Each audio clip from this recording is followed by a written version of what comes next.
Guess whose hairspray nearly didn't make it to Bali? Guilty!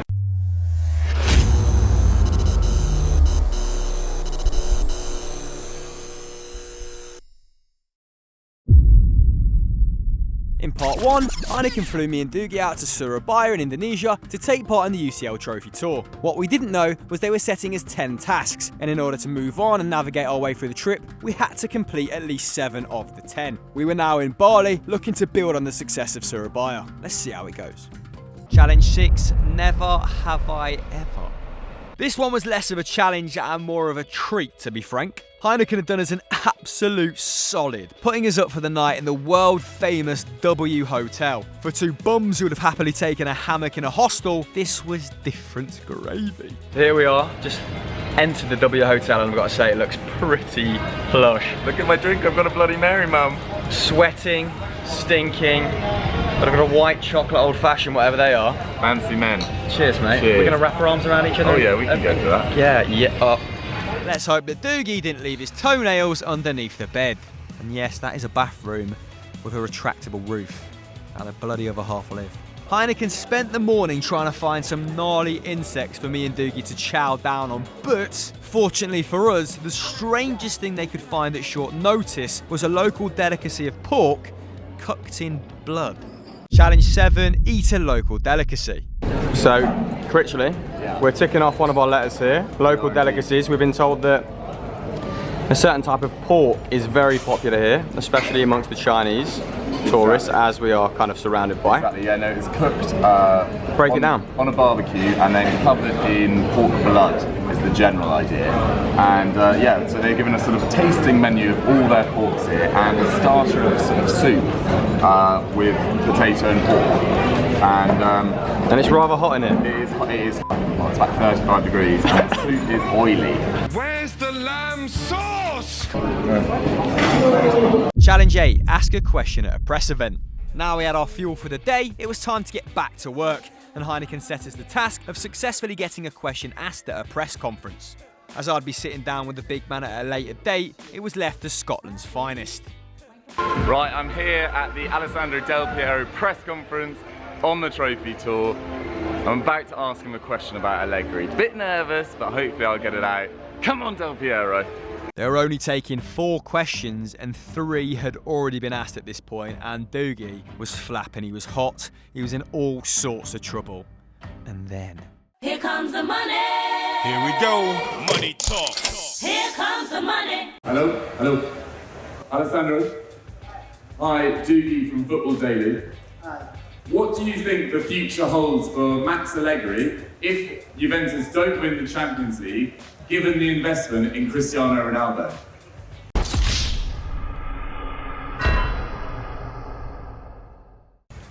In order to win the Champions League is a tough way. I mean, group stage is you have all the time to program things. Max is doing a great job. I mean, nobody can say that he's not delivering a great job. I'm sorry. It's not easy wins every year, and it's not easy to be there, you know. And he reached the final twice, and Juve fans likes him. So, of course, now is the moment. After 7 titles in a row in Italy, people love to win this trophy. They can't wait to win this trophy. And the move to also Ronaldo definitely is even give more powerful to the team in order to win it. So, let's see. I mean, you know, sometimes you change for different reasons. Because you need to change, because the club needs to change, because the coach needs to change. So we don't know till the end what's going on. But after the last win that they got, everything seems okay. There's some rumors 15 days ago after the loss in Madrid against Atletico, but they realized they made it. The quarterfinals with incredible game, perfect game. So it seems that everything is perfect now. Let's see next. Thank you. Okay, thank you so much. Challenge 9, beach football with a legend. One of the great things about taking these Champions League experiences out to these far-reach places is the fans get to play the beautiful game with their idols, not just, wave at them from afar. Heineken had also managed to find an Indonesian-based Juventus fan club who, despite being a million miles from Turin, were now playing five-a-side on the beach with a bona fide club legend. Now that is something that money can't buy.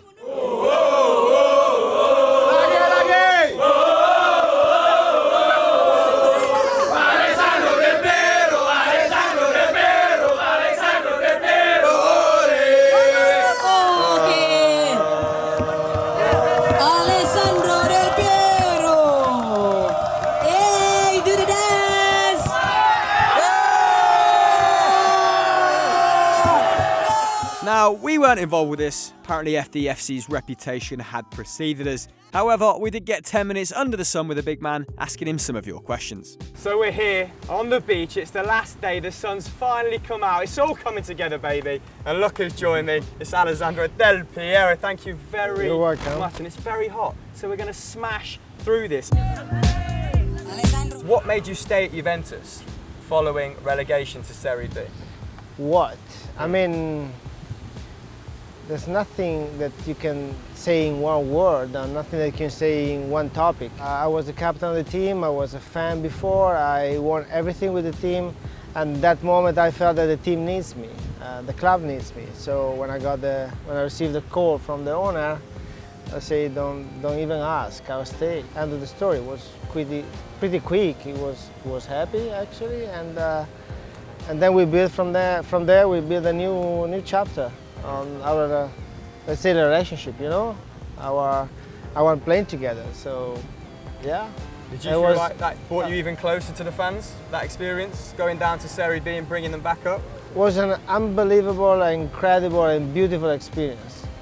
Why is that? So you took the positives from it. What were the positives? Definitely, I took all the positive. When you take this kind of decision, you can always have positive from them. And of course, from many points of view, was bad situation, got relegated, from the World Cup winner in a month playing in Serie B, so it wasn't that easy. But I took the decision with my heart, not with my mind. So I truly believe that when you took this kind of decision with your heart, good thing happened after. This is what I love to remember about that period. Romanticism in football lives. Yeah, it's kind of romantic, yes, but it was kind of things that you feel to do. When you feel something, do it. You found great success under Marcello Lippi in Serie A, yeah. But what Premier League manager would you like to play for today and why? It's a tough question. There's many amazing coaches that I didn't meet in my career, so I don't know what it means to work with. But of course, in my era, one of the best teams in the world still, and the team that fight against us most of the time was Man U, so Manchester United. And let's say Sir Alex Ferguson. Sir Alex Ferguson. What about now? I faced him many times. So. What about Pep Guardiola or Klopp or Sarri? Yeah, the one that is now, you mean? Yeah, the current, yeah. Well, Pep, yeah. Pep is also a friend. Pep definitely is. He changed the football with Barcelona, and is making even now with Manchester City. So I know that he said that my win situation, my win project, it become only if I win the Champions League now with Man City. And good luck. I mean, he put himself, the face, the heart, everything in front of the football world. So. Do you think he's the best coach in world football right now? Well, he delivered amazing season, even last one with the records, and when you watch play his team, you really enjoy it. I agree. Let's bring it back to Juventus then. Paulo Dybala not getting as many minutes as he'd perhaps like this season. I think 6 appearances off the bench, 18 starts in Serie A. Yeah. So what advice would you give him as a top young player who is, coming off the bench, maybe more so than he'd like? But I don't have many advice, because all the time that he came out of the bench, he did great. So it means that he has a good mentality. Even in that situation, it's not the best one for him, definitely. He's an Argentinian national player. He's a lovely guy. He has heart, technique, fantasy, and he put himself all the time in the game. So from this point of view, there's nothing to say. The only thing that I hope for him that it become a time soon that he can be regular, you know, in the first 11 every game. It's not easy with Juve. Juve has many options in plays and systems and players. So it's part of the project, like everyone. But of course, I would love to see him on the top. Juve has in Dybala only one option. The other one is Bernardeschi.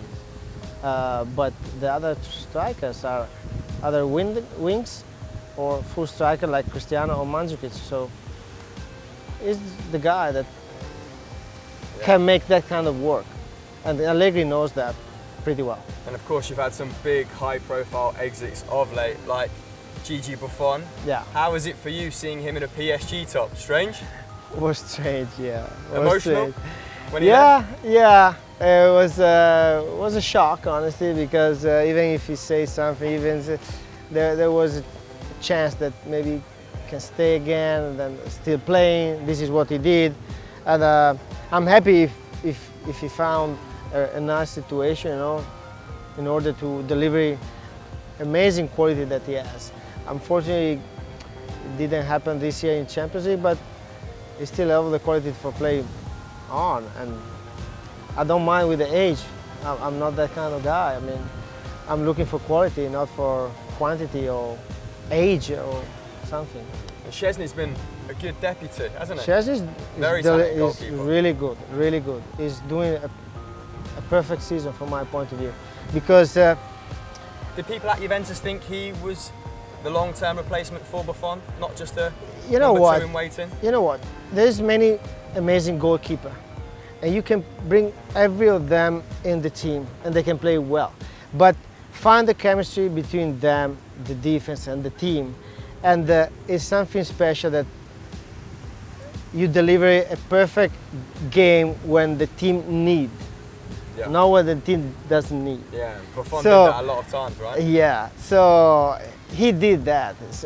Even when they played in Madrid against Atletico, he saved a couple of saves that was so important to keep alive Juve and make possible that now they can they come back. You know, if you lose 3 or 4-0 wasn't that easy, honestly. Yeah, and one moment I suppose that wasn't easy for Buffon was crashing out of World Cup qualification, failing to score against Sweden. Of course, we saw the tears at the San Siro. So how did that feel for you? How did that feel for Italian football in general? There's a lot of headlines about it kind of being a reset point. Is that how you felt, or very hard to take, I guess? First of all, it was a really sad moment for every football fan, and even more for me that I'm his teammate for many years, and we play and we won everything together. So it's a sad moment when you see your teammates, your friend that is in that sad moment. You know, this is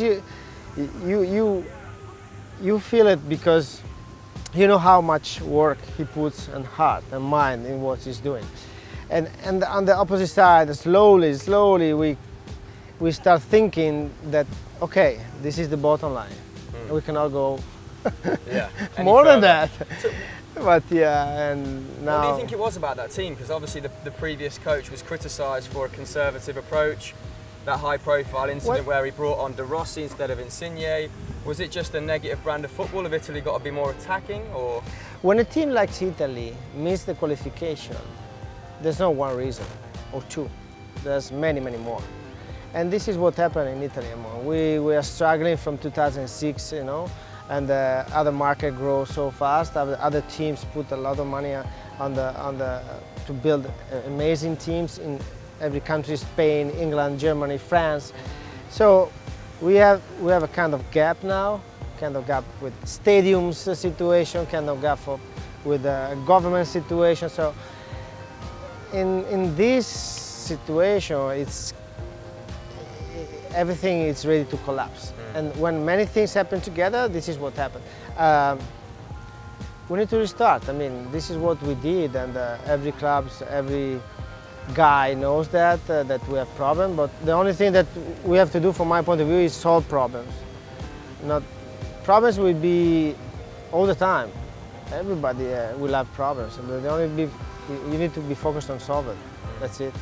New generation of one talent by coming one through, like Zaniolo. Yeah, Zaniolo and Chiesa and many more. So we are happy that these new guys made something big and important. And finally, we've got one more question for you because I think we're running out of time. How did it feel the day you played your final game for Juventus, when you left the club, when you went to play in Australia, India? Can you take us back to that moment and how you felt in your mind? No, it's impossible to tell you how I felt. It's a moment that we got the title again. It was a very weird situation. Only who lives that moment can really share something with you.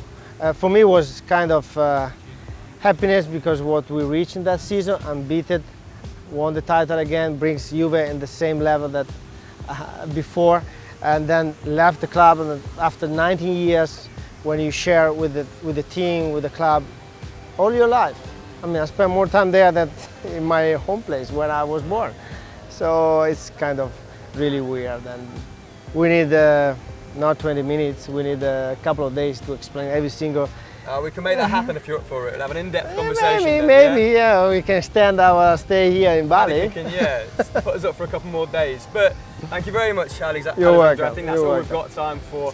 I mean, interviewing a World Cup winner on a beach, Heineken, this truly was unmissable. Thank you for making it happen. Guys, back to the vlog. Challenge 10, last but not least, it is take the L. Penance had to be made for failing to wake up during that first night. Doogie, aka Jorah Mormont from Game of Thrones, had a debt to settle. This is the very definition of having skin in the game.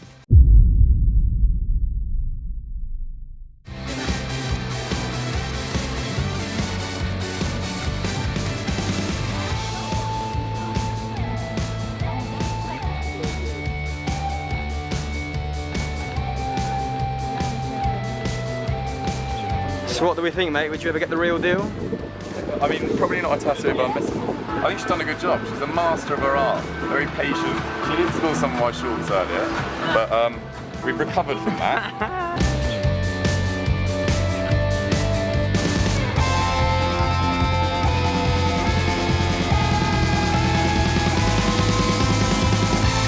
So guys, there we have it. A 6-day whirlwind tour that had taken us further from home than we'd ever been before. However, as soon as you hear that UCL anthem, it doesn't really matter where in the world you are, you know exactly what you're doing for the next 90 minutes, and there's something very bloody comforting about that. We hope you enjoyed it. Keep your eye out for future vlogs in the next instalment, and as ever guys, don't forget to like, subscribe, leave a comment below, and we'll catch you on the flip side. This size, these two sizes in here, yeah, we did. Devastating. I didn't accommodate for the width of leg. So Too tight. What?